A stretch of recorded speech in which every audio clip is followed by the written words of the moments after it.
ಎಲ್ಲರಿಗೂ ನಮಸ್ಕಾರ. ನನಗೆ ಈ ಅನುಭವ ಹಂಚಿಕೆಯನ್ನ ಹಂಚಿಕೊಳ್ಳೋದಕ್ಕೆ ಒಂದು ಅವಕಾಶ ನೀಡಿದ್ದಕ್ಕೆ ಅಶ್ವಿನಿ ಮೇಡಮ್ಗೂ ಥ್ಯಾಂಕ್ ಯು. ಮತ್ತೆ ಈ ವೇದಿಕೆಯ ನಿಮ್ಮೆಲ್ಲರ ಅಚ್ಚುಮೆಚ್ಚಿನ ಗುರುಗಳಾದ ರಂಗನಾಥ್ ಗುರೂಜಿ ಅವರಿಗೂ ನಾನು ಹೃದಯಪೂರ್ವಕ ವಂದನೆಗಳನ್ನ ಸಲ್ಲಿಸ್ತೀನಿ. ಮತ್ತು ಇಲ್ಲಿರುವಂತ ಎಲ್ಲಾ ಮಾಸ್ಟರ್ಸ್ಗೂ ನಾನು ಆ ಹೃದಯಪೂರ್ವಕ ವಂದನೆಗಳನ್ನ ತಿಳಿಸ್ತೀನಿ. ನನ್ನ ಪರಿಚಯನ ತಿಂಗಳು ಕೊನೆಯಲ್ಲಿ ಎಲ್ಲ ಹೇಳ್ಕೊಂಡಿದ್ದೆ, ಶಾರ್ಟ್ ಆಗಿ ಹೇಳ್ತೀನಿ. ನಾನು ನನಗೆ ಮೊದ್ಲಿನ ಚಿಕ್ಕ ವಯಸ್ಸಿನೂ ಕಲಿಯುವ ಹವ್ಯಾಸ ಜಾಸ್ತಿ ನನಗೆ. ಏನೇ ಆದ್ರೂ ಕಲಿತಾ ಕಲಿತಾ ಹೋಗ್ತಾ ಇದ್ದೆ. ಮದ್ವೆ ಆದ್ಮೇಲೂ ಮಕ್ಕಳಾದ್ಮೇಲೂ ಸಹ ಕೆಲವೊಂದು ಕೋರ್ಸ್ಗಳನ್ನೆಲ್ಲ ಮಾಡ್ಕೊಂತ ಟೈಲರಿಂಗ್ ಎಲ್ಲ ಕಲ್ತ್ಕೊಂಡ್ ಮದ್ವೆ ಆದ್ಮೇಲೆ ಟೈಲರಿಂಗ್ ಕಲ್ತೆ. ಎಲ್ಲ ಮಾಡ್ಕೊಂತ ಖುಷಿಯಾಗಿ ಜೀವನ ಕಳೆದೆ. ಕೆಲವೊಂದ್ ಕಡೆ ಎಲ್ಲ ಕೆಲಸ ಮಾಡಿದೆ. ಆಮೇಲೆ ಕೊನೆಗೆ ಒಂದು ಟೈಲರಿಂಗ್ ಅಂಗಡಿ ಇಟ್ಕೊಂಡ್ 3-4 ವರ್ಷ ಟೈಲರಿಂಗ್ ಅಂಗಡಿಯನ್ನ ಮಾಡಿದೆ ಅಲ್ಲಿ ಮನೇಲಿ ಬೇಡ ಸಾಕು ಸುಮ್ನೆ ಇದ್ಬಿಡು ಅಂತ ಮಾಡಿದ್ರು. ಅವಾಗ ಏನ್ ಮಾಡೋದು ಮುಂದೆ ಅಂತ ಯೋಚನೆ ಮಾಡ್ತಿರ್ಬೇಕಾದ್ರೆ ನನಗೆ ಈ ಲಿಂಕ್ ಸಿಕ್ತು, ಮಾತಾರೋ ಫೌಂಡೇಶನ್ ಲಿಂಕ್ ಸಿಕ್ತು. ಆಗ ಇದಕ್ಕೆ ಜಾಯಿನ್ ಆದೆ. ನಂಗೆ ಧ್ಯಾನ ಅಂದ್ರೆ ಏನು ಅಂತಾನೆ ಗೊತ್ತಿರ್ಲಿಲ್ಲ. ಆಮೇಲೆ ಇಲ್ಲಿ ಸ್ವಾಧ್ಯಾಯಗಳು ಕೇಳ್ತಾ ಕೇಳ್ತಾ ಕೇಳ್ತಾ ಕೇಳ್ತಾ ಆ ಧ್ಯಾನದ ಮಹತ್ವ ಏನು, ಅದು ಯಾಕೆ ನಾವು ಮಾಡ್ಬೇಕು ಅನ್ನೋದನ್ನ ಚೆನ್ನಾಗಿ ಅರ್ಥಕೊಂಡೆ. ತುಂಬಾ ಜನ ಮಾಸ್ಟರ್ಸ್ ಜ್ಞಾನದ ಬಗ್ಗೆ ಕ್ಲಾಸಸ್ ಎಲ್ಲ ಕೊಡ್ತಾ ಬಂದ್ರು. ಅದನ್ನೆಲ್ಲ ಕೇಳ್ಕೊಂಡು ಇದ್ರಲ್ಲಿ ಏನೋ ಇದೆ, ನಾನು ಬಿಡಬಾರ್ದು, ಇದ್ರ ಕಂಟಿನ್ಯೂ ಮಾಡ್ಬೇಕು ಅಂತ ಕಂಟಿನ್ಯೂ ಮಾಡ್ತಾ ಇದ್ದೆ. ನನಗೆ ಟೈಲರಿಂಗ್ ಮಾಡಿದ್ದು 3-4 ವರ್ಷ ಟೈಲರಿಂಗ್ ಬೆಳಿಗ್ಗೆಯಿಂದ ರಾತ್ರಿವರೆಗೂ ಕುತ್ಕೊಂಡ್ರೆ ಎದ್ದೇಳ್ತಾನೆ ಇರ್ಲಿಲ್ಲ, ಹಂಗೆ ನಾನು ಟೈಲರಿಂಗ್ ಮಾಡ್ತಾ ಇದ್ದೆ. ಮೊದ್ಲೇ ನನಗೆ ಸ್ವಲ್ಪ ಕಾಲು ನೋವು ಇದ್ದಿದ್ರಿಂದ, ಅದು 3-4 ವರ್ಷ ಹಂಗೆ ಕೂತು ಕೂತು ಕೂತು ಇದ್ದಿದ್ರಿಂದ ನನಗೆ ಕಾಲು ಸ್ವಲ್ಪ ನೋವು ಜಾಸ್ತಿ ಆಗ್ಬಿಡ್ತು. ಮೆಟ್ಲು ಹತ್ತಕ್ ಆಗ್ದಂಗೆ, ದೂರ ಓಡಾಡಕ್ ಆಗ್ದಂಗೆ ಆ ತರ ತುಂಬಾನೇ ಇದಾಗ್ಬಿಡ್ತು. ಅವಾಗ ಆ ಟೈಮಲ್ಲಿ ಏನ್ ಮಾಡೋದು ಅಂತ ಯೋಚನೆಯಲ್ಲಿ ಇದ್ದಾಗೆ ನನಗೆ ಈ ಫೌಂಡೇಶನ್ ಸಿಕ್ಕಿದ್ದು. ಅವಾಗ ನಾನೇನ್ ಮಾಡಿದೆ, ಹರ್ಬಲ್ ಲೈಫ್ ಎಲ್ಲರೂ ಹೇಳಿದ್ರು ಹರ್ಬಲ್ ಲೈಫ್ ತಗೊಳ್ರಿ, ಎಲ್ಲ ಚೆನ್ನಾಗಾಗುತ್ತೆ ಹಾಗೆ ಅಂತಂದ್ರು. ತುಂಬಾ ದುಡ್ಡು ಖರ್ಚು ಮಾಡಿ ಹರ್ಬಲ್ ಎಲ್ಲ ತಗೊಂಡೆ. ಆಮೇಲೆ ಬೇಡ, ಸೈಡ್ ಎಫೆಕ್ಟ್ ಅಂತ ಅಂದ್ರು. ಆಮೇಲೆ ಎದ್ರುಕೊಂಡು ಅದನ್ನ ನಿಲ್ಲಿಸ್ಬಿಟ್ಟೆ ನಾನು. ಆಮೇಲೆ ಮುಂದೆ ಏನ್ ಮಾಡೋದು, ಕಾಲು ಹೆಂಗ್ ಸರಿ ಮಾಡ್ಕೊಳ್ಳೋದು ಅಂತ ಹಾಸ್ಪಿಟ್ಲಿಗೆ ಹೋದ್ರೆ ಆಪರೇಷನ್ ಮಾಡಿಸ್ಕೊಳ್ರಿ ಅಂತಾರೆ, ಏನ್ ಮಾಡೋದು ಅಂತ ಯೋಚನೆ ಮಾಡ್ತಿದ್ವಾಗ ಈ ಫೌಂಡೇಶನ್ ಸಿಕ್ತು. ಆಮೇಲೆ ಧ್ಯಾನ ಮಾಡ್ತಾ ಬಂದೆ. ಸ್ಟಾರ್ಟಿಂಗ್ ಅಲ್ಲಿ ಧ್ಯಾನ ಕುತ್ಕೊಳಕ್ಕೂ ಆಗ್ತಾ ಇರ್ಲಿಲ್ಲ. ಕುತ್ಕೊಂಡ್ರು 5 ನಿಮಿಷ 10 ನಿಮಿಷಕ್ಕೆಲ್ಲ ಕಾಲ್ ಪೇನ್ ಬಂದ್ಬಿಡೋದು, ಎದ್ಬಿಡೋಣ ಅನ್ಸೋದು. ಆದ್ರೆ ಜ್ಞಾನದ ಮಹತ್ವ ತಿಳ್ಕೊಂಡಿದ್ನಲ್ಲ, ಇದ್ರ ಒಳ್ಳೆ ಮಹತ್ವ, ಇದ್ರಾಗ ಏನೋ ಇದೆ, ನಾನು ಬಿಡಬಾರ್ದು ಅಂತ ಹಂಗೆ ಬಲವಂತಗಾರು ಕುತ್ಕೊಳ್ತಾ ಇದ್ದೆ. ಹಂಗೆ ಮಾಡ್ತಾ ಮಾಡ್ತಾ ಮಾಡ್ತಾ ಹಂಗೆ ಸ್ವಲ್ಪ ಕಮ್ಮಿ ಆಯ್ತು. ಅವಾಗೇನ್ ಗುರೂಜಿ ಹೇಳಿದ್ರು, ತುಂಬಾ ಪೇನ್ ಇದ್ದಾಗ ಏನ್ ಮಾಡ್ಬೇಕು, ನೀವು ನಮಗ ಮನಸ್ಸಿಗೆ ಕಾಯಿಲೆ ಬರೋದು ದೇಹಕ್ಕಲ್ಲ, ಮನಸ್ಸಿಗೆ ಕಾಯಿಲೆ ನಾವ್ ಬರೋದು. ನೀವು ಮನಸ್ಸನ್ನ ನೀವು ಇದು ಮಾಡಿ, ನೀವು ಎಲ್ಲಿ ನೋವಿದೆಯೋ ಅಲ್ಲಿ ಆ ಜಾಗದಲ್ಲಿ ನೀವು ಮನಸ್ಸನ್ನ ಇಟ್ಟು ನೀವು ಧ್ಯಾನವನ್ನು ಮಾಡಿದಾಗ ಕಮ್ಮಿ ಆಗುತ್ತೆ ಅಂತ ಹೇಳಿದ್ರೆ, ಹಂಗೆ ಗುರೂಜಿ ಹೇಳ್ದಂಗೆ ನಾನು ಧ್ಯಾನ ಮಾಡುವಾಗ ನಾನು ಗಮನ ಇಟ್ಟು ಎಲ್ಲಿ ನೋವಿದೆಯೋ ಕಾಲಲ್ಲಿ ಅಲ್ಲೇ ಗಮನ ಇಟ್ಟು ಧ್ಯಾನ ಮಾಡ್ತಾ ಬಂದೆ.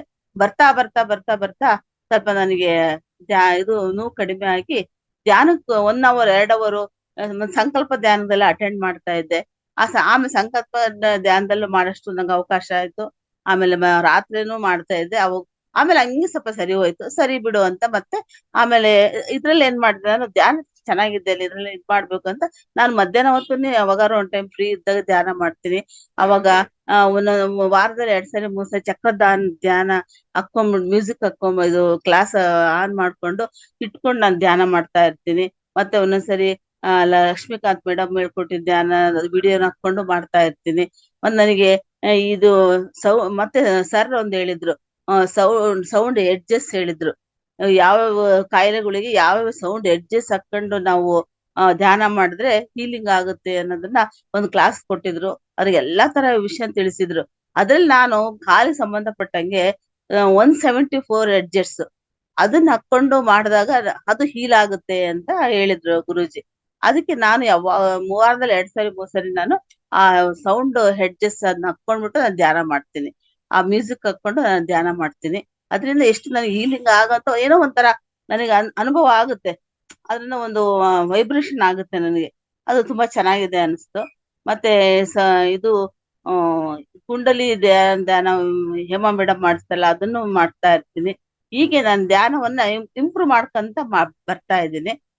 ಮತ್ತೆ ಈ ಕಾಲ್ ನೋವಿಗೆ ಮತ್ತೇನ್ ಮಾಡ್ಬೇಕು ಅಂತ ಇದ್ದಾಗ ಗುರೂಜಿ ಒಂದು ಕ್ಲಾಸ್ ತಗೊಂಡ್ರು. ಆರ್ಥೈಟಿಸ್ ಬಗ್ಗೆನೇ ಒಂದು ಕ್ಲಾಸ್ ತಗೊಂಡ್ರು. ಮತ್ತೆ ಇದಕ್ ಹೋಗಿದ್ದೆ, ಅಕ್ಯುಪಂಚರ್ ಕ್ಲಾಸ್ಗೆ ಹೋಗಿದ್ದೆ ಫೌಂಡೇಶನ್ ಅಲ್ಲಿ. ಆಗ ಸತ್ಯಮೂರ್ತಿ ಸರ್ ಅವರು ಇದು ಅಕ್ಯುಪಂಚರ್ ಬಗ್ಗೆ ಎಲ್ಲ ಹೇಳ್ತಾ ಇದ್ರು. ಸರ್ರು ಎಲ್ಲ ಹೇಳಿದ್ರು. ಅದೇ ತರ ನಾನು ಡೈಲಿ ಈ ಈ ಇದನ್ನ ತಗೊಂಡು ಅಲ್ಲಿನ ಫೌಂಡೇಶನ್ ತಗೊಂಡ್ಬಂದಿದ್ದು, ಅಲ್ಲಿಂದ ಎಲ್ಲ ಬೆರಳುಗಳನ್ನ ಹಿಂಗೆ ಇದು ಪ್ರೆಸ್ ಮಾಡ್ಕೊಂತೀನಿ. ಹಿಂಗೆ ಎಲ್ಲ ಪ್ರತಿಯೊಂದು ಅಂಗಾಂಗನು ಹಿಂಗೆ ಪ್ರೆಸ್ ಮಾಡ್ಕೊಂಡು ಹಿಂದೆ ಮುಂದೆ ಎಲ್ಲ ಈ ತರ ಮಾಡ್ಕೊಂತೀನಿ, ಡೈಲಿ ಮಾಡ್ಕೊಂತೀನಿ.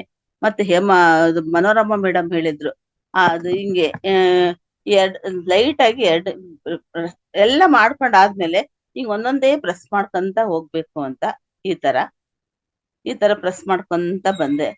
ಎಲ್ಲ ಬೆರಳು ಪ್ರೆಸ್ ಮಾಡ್ಬೇಕು. ಇದು ಇದಕ್ಕೆ ನರಗಳ ಸಂಬಂಧಪಟ್ಟದಕ್ಕೆ ತುಂಬಾ ಅನುಕೂಲ ಅಂತ ಅಂದ್ರು. ಮತ್ತೆ ಈ ತರ ಒಂದೊಂದೇ ಇದನ್ನು ಮಾಡಬಹುದು, ಆ ಆಸನ ತರನು ಮುದ್ರೆ ತರನು ಮಾಡ್ಬೋದು.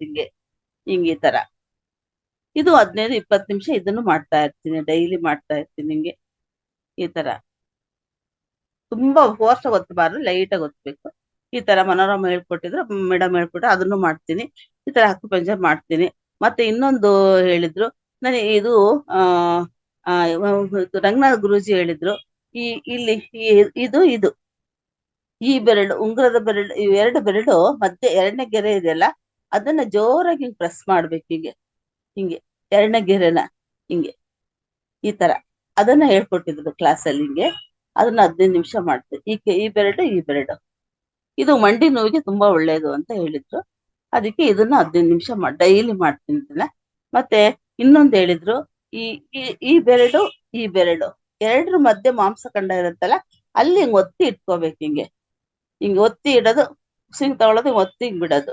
ಹಿಂಗೆ ಈ ತರ ಮಾಡ್ಬೇಕು ಅಂತ ಹೇಳಿದೆ. ಇಲ್ಲ ನಿಮಗೂ ಅಮೆಝಾನ್ ಅಲ್ಲಿ ಕ್ಲಿಪ್ ಸಿಗುತ್ತೆ, ಬೇಕಾದ್ರೆ ಆ ಕ್ಲಿಪ್ ಹಾಕೊಂಡು ಮಾಡ್ಬೋದು ಅಂತ ಹೇಳಿದ್ರು. ಅದನ್ನು ಯಾವಾಗಾರು ಟ್ರೈ ಮಾಡ್ತಿರ್ತೀನಿ, ಅದನ್ನು ಮಾಡ್ತಾ ಇರ್ತೀನಿ.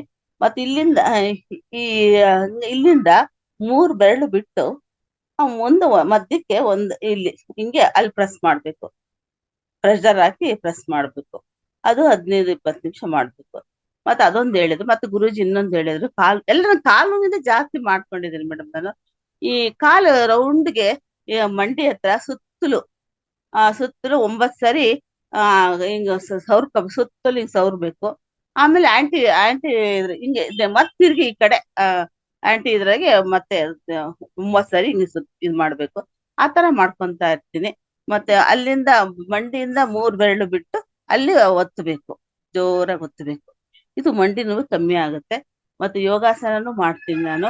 ಯೋಗಾಸನ ಮೇಡಮ್ ಎಲ್ಲ ಹೇಳ್ಕೊಡ್ತಾರೆ.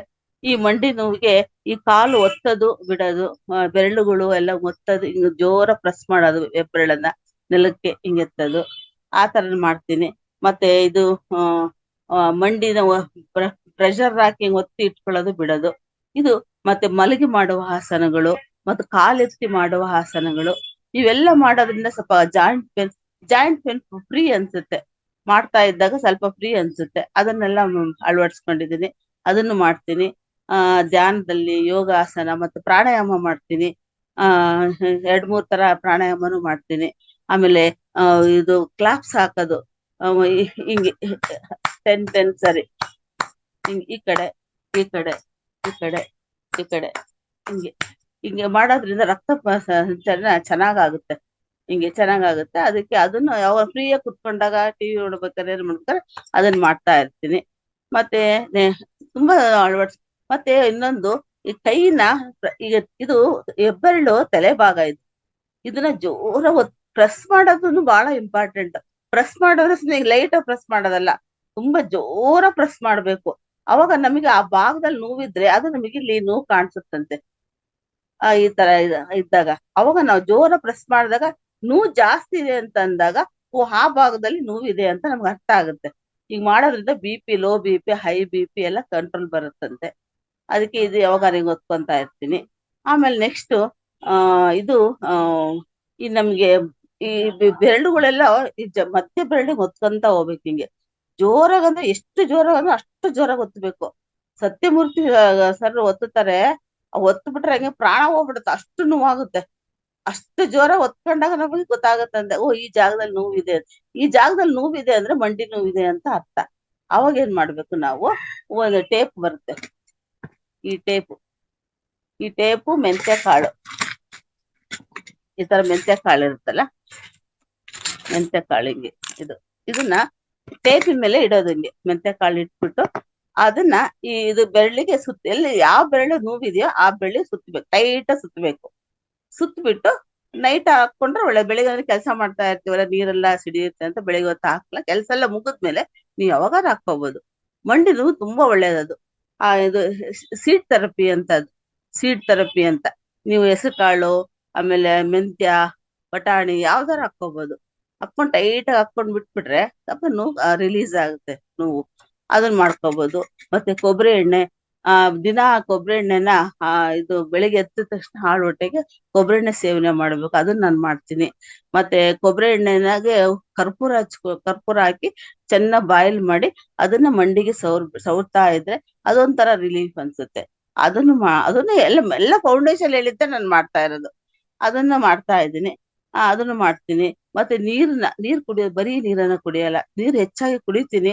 ಅದಕ್ಕೆ ಒಂದು ನಿಂಬೆಹಣ್ಣಿನ ತುಂಡು, 2 ನಿಂಬೆಹಣ್ಣಿನ ತುಂಡು ಅಥವಾ ಪುದೀನ, ಸೌತೆಕಾಯಿ ಏನೇ ಇದ್ರು ಅದನ್ನ ಹಾಕೊಂಡು ಅದನ್ನ ನೀರನ್ನ ಯಾಕಂದ್ರೆ ಅದು ಬರೀ ನೀರನ್ನ ಕುಡಿಬಾರ್ದು ಅಂತ ಹೇಳ್ತಾರೆ.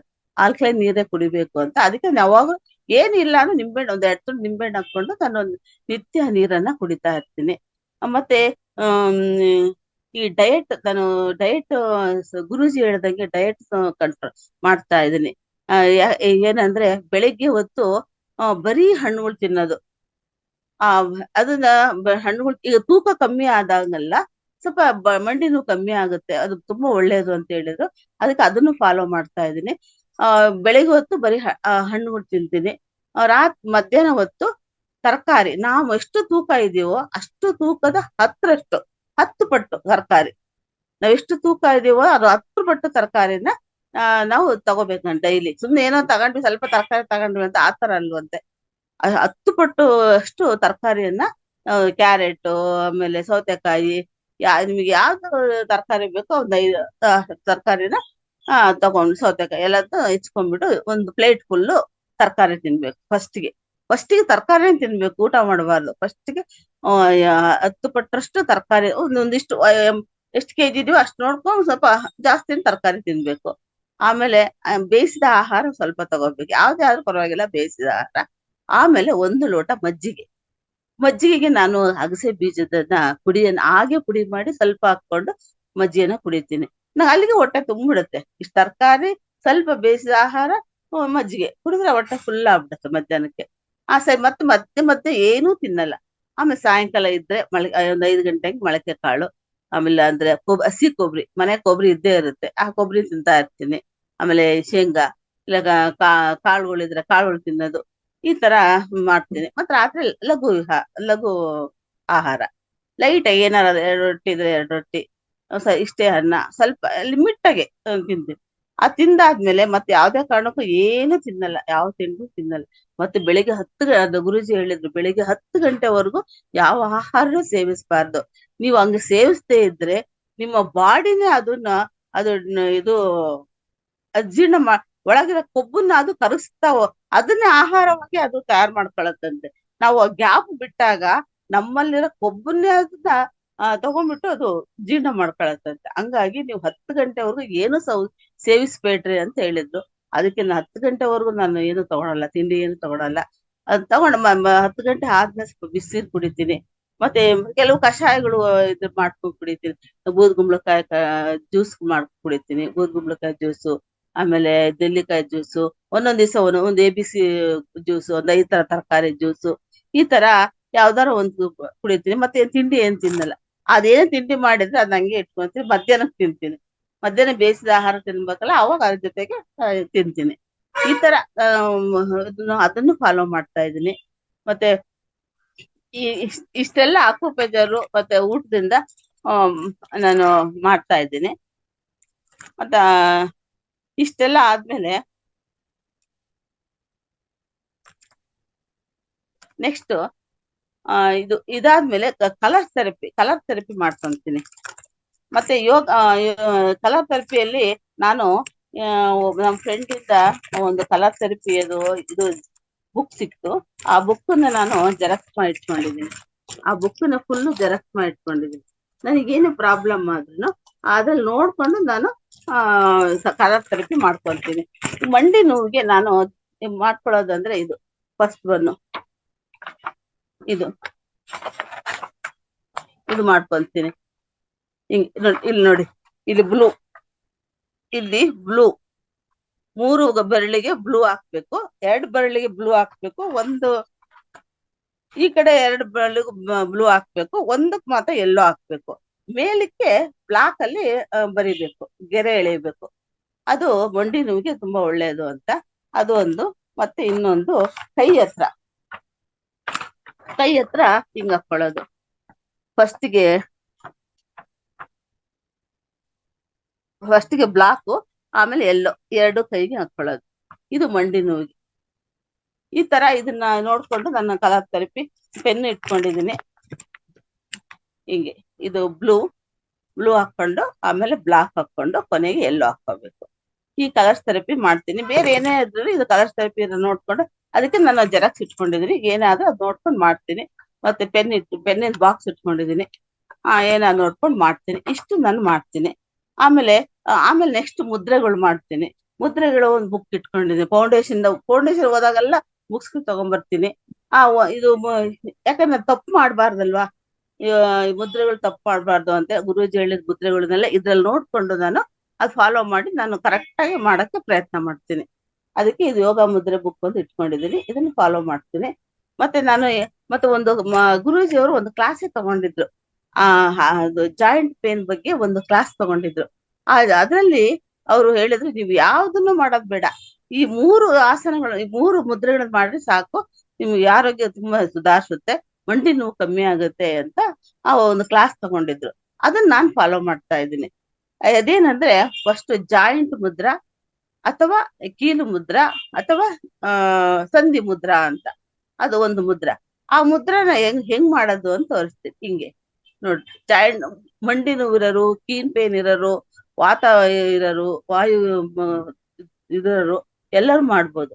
ಈ ತರ ಹಿಂಗ್ ಇಟ್ಕೊಂಡ್ಬಿಟ್ಟು ಹಿಂಗೆ ಈ ತರ ಇಟ್ಕೊಳ್ಳೋದು. ಇದು ಬಲಗೈ ಇರೋದು ಆಕಾಶ ಮುದ್ರಾ, ಎಡಗೈ ಇರೋದು ಮೃತ್ಯು ಮುದ್ರಾ.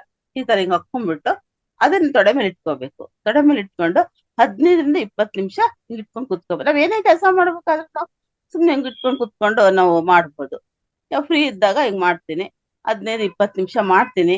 ಮತ್ತೆ ಅದನ್ನ ಯಾವಾಗ ಮಾಡ್ಬೇಕಂದ್ರೆ ಬೆಳಿಗ್ಗೆ 15 ನಿಮಿಷ, ಮಧ್ಯಾಹ್ನ 15 ನಿಮಿಷ, ಸಾಯಂಕಾಲ 15 ನಿಮಿಷ ಮಾಡ್ಬೇಕು. ರಾತ್ರಿ ಹೊತ್ತು ಮಾಡಕ್ ಹೋಗ್ಬಾರ್ದು. ಏನಿದ್ರು ಸಾಯಂಕಾಲ ಒಳಗೆ ಮುಗಿಸ್ಬೇಕು. ಅದಕ್ಕೆ ಇದನ್ನ ಜಾಯಿಂಟ್ ಮುದ್ರಾ, ಇದು ತುಂಬಾ ಒಳ್ಳೇದು ಆ ಮಂಡಿ ನೋವಿಗೆ. ಇದನ್ನ ಮಾಡ್ತೀನಿ. ಮತ್ತೆ ಇನ್ನೊಂದು ಹೇಳಿದ್ರು ಗುರೂಜಿ, ವಾಯುಮುದ್ರಾ ಅಂತಂದ್ರೆ ಹಿಂಗೆ, ಇದು ವಾಯುಮುದ್ರಾ. ಹೀಗೆ ವಾಯುಮುದ್ರಾ ಮಾಡಿ ಇದನ್ನ ತೊಡೆ ಮೇಲೆ ಇಟ್ಕೋಬೇಕು. ತೊಡೆ ಮೇಲೆ ಇಟ್ಕೊಂಡು 15 ನಿಮಿಷ 20 ನಿಮಿಷ ಬೆಳಗ್ಗೆ, ಮಧ್ಯಾಹ್ನ, ರಾತ್ರಿ. ಊಟಕ್ಕಿಂತ ಮುಂಚೆ, ಊಟ ಆದ್ಮೇಲೆ ಮಾಡಬಾರ್ದು, ಊಟಕ್ಕಿಂತ ಮುಂಚೆ 1 ಅವರ್ ಮುಂಚೆ ಮಾಡ್ಬೇಕು. ಹಿಂಗ್ ಇಟ್ಕೊಂಡು ಮಾಡೋದ್ರಿಂದ ಮತ್ತೆ ಇದು ವಾಯುಮುದ್ರಾ. ಇದು ಎಂತ ವಾಯು ಸಮಸ್ಯೆ ಇದ್ರು, ಕೀಲ್ ನೋವಿದ್ರು, ಮತ್ತೆ ಸಂಧಿವಾತ ಇದ್ರು, ಏನೇ ಇದ್ರು ಇದು ಒಳ್ಳೇದು ಅಂತ ಗುರೂಜಿ ಹೇಳಿದ್ರು. ಅದಕ್ಕೆ ಇದನ್ನ ಮಾಡ್ತಾ ಇದ್ದೀನಿ. ಮತ್ತೆ ನೆಕ್ಸ್ಟ್ ಇನ್ನೊಂದು ಹೇಳಿದ್ರು, ಮಕರ ಮುದ್ರಾ ಅದ ಮೊಸಳೆ, ಮಕರ ಅಂದ್ರೆ ಮೊಸಳೆ ಮುದ್ರಾ. ಅದ್ ಹೆಂಗ್ ಮಾಡೋದು ಅಂದ್ರೆ, ಈ ಬೆರಳು ಎರಡರ ಮಧ್ಯೆ ಹಿಂಗೆ ಎಡಗೈ ಹೆಬ್ಬೆರಳನ್ನ ಮಧ್ಯೆ ಇಡ್ಬೇಕು. ಇಲ್ಲಿ ಸೆಂಟ್ರಿಗೆ ಒತ್ತಬೇಕು. ಒತ್ತಿದಾಗ ಅದು ಕಿಡ್ನಿಗೆ ಸಂಬಂಧಪಟ್ಟಿದ್ದು. ಅಲ್ಲಿ ಒತ್ತುಬಿಟ್ಟು ಈ 3 ಬೆರಳನ್ನು ಹಿಂಗ್ ಇಟ್ಕೋಬೇಕು, ಸೇರಿಸ್ಬೇಕು. ಹಿಂಗೆ 3 ಬೆರಳು ಸೇರಿಸಿ ಇದನ್ನ ಹಿಂಗ ನೇರವಾಗಿ ಇಟ್ಕೋಬೇಕು. 2 ಬೆರಳು, ಈ 3 ಬೆರಳು ಪ್ರೆಸ್ ಮಾಡ್ಬೇಕು. ಆಮೇಲೆ ಇದು ಇರುತ್ತಲ್ಲ, ಇದನ್ನ ಇಲ್ಲಿ ಪ್ರೆಸ್ ಮಾಡಿ ಸಪೋರ್ಟಿಗೆ ಇಟ್ಕೋಬೇಕು. ಹಿಂಗೆ ಈ ತರ ಇಟ್ಕೊಂಡು ಅದನ್ನು ಅಷ್ಟೇ, ಅದು ತೊಡೆ ಮೇಲೆ ಇಟ್ಕೊಂಡು ಬೆಳಿಗ್ಗೆ, ಮಧ್ಯಾಹ್ನ, ರಾತ್ರಿ ನೀವು ಮಂಡಿ ನೋವಿಗೆ ಇಷ್ಟು 3 ಮುದ್ರವನ್ನ ಮಾಡಿ ಸಾಕು ಅಂತ ಗುರೂಜಿ ಹೇಳಿದ್ರು. ಅದೇ ಮಾಡ್ತಿದೀನಿ. ಎಷ್ಟೋ ನೋವು ಕಡಿಮೆ ಆಗಿದೆ. ಈ ನಾನು ಮೊದ್ಲಿಗಿದ್ದಷ್ಟಕ್ಕಿಂತ ಈಗ ಎಷ್ಟೋ ಕಡಿಮೆ. ಈ ಫ್ರೀಯಾಗಿ ಓಡಾಡ್ತೀನಿ, ಮಾಡ್ತೀನಿ. ನನಗೆ ಸ್ವಲ್ಪ ಅದು ರಿಸಲ್ಟ್ ಕೊಟ್ಟಿದೆ ಅಂತ ಹೇಳಕ್ಕೆ ಇಷ್ಟಪಡ್ತೀನಿ. ಯಾವುದು ಸಂಧಿ ಮುದ್ರಾ, ವಾಯು ಮುದ್ರಾ ಮತ್ತು ಮಕರ ಮುದ್ರಾ, ಈ 3 ಮಂಡಿ ನೋವಿಗೆ ಮಾಡಿದ್ರೆ ತುಂಬಾ ಒಳ್ಳೇದು ಅಂತ ಹೇಳಿದ್ರು. ಅದನ್ನ ಮಾಡ್ತಾ ಇದ್ದೀನಿ. ಇಷ್ಟು ನಾನು ಅಳವಡಿಸ್ಕೊಂಡಿದ್ದೀನಿ. ಮತ್ತೆ ಇನ್ನು 2 ನಿಮಿಷ ಕಾಲಾವಕಾಶ ಮೇಡಮ್. ಆಯ್ತು. ಆಮೇಲೆ ರೇಖಿ ರೇಖಿ ಪ್ರಾಕ್ಟೀಸ್ ಮಾಡ್ತೀನಿ ನಾನು. ಅದು ರೇಖಿ ಫಸ್ಟ್ ಡಿಗ್ರಿ ಆಗಿದೆ, ಸೆಕೆಂಡ್ ಡಿಗ್ರಿ ಆಗಿದೆ, ಮತ್ತೆ ಬಲ ಮೆದುಳು ಆಗಿದೆ. ಈ ಮೂರನ್ನು ಸಹ ನಾನು ಸಿಂಬಲ್ಸ್ ಎಲ್ಲ ಇಟ್ಕೊಂಡು ಈ ಬುಕ್ ನೋಡ್ಕೊಂಡು ನಾನು ಪ್ರಾಕ್ಟೀಸ್ ಮಾಡ್ತೀನಿ ಟೈಮ್ ಸಿಕ್ಕಾಗ.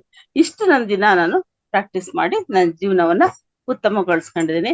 ಇಂಥ ಅವಕಾಶ ಕೊಟ್ಟಂತ ರಂಗನಾಥ್ ಗುರೂಜಿ ಅವರಿಗೆ ನಾನು ಯಾವಾಗಲೂ ಚಿರಋಣಿ ಆಗಿರ್ತೀನಿ ಅಂತ ಹೇಳಕ್ ಇಷ್ಟಪಡ್ತೀನಿ.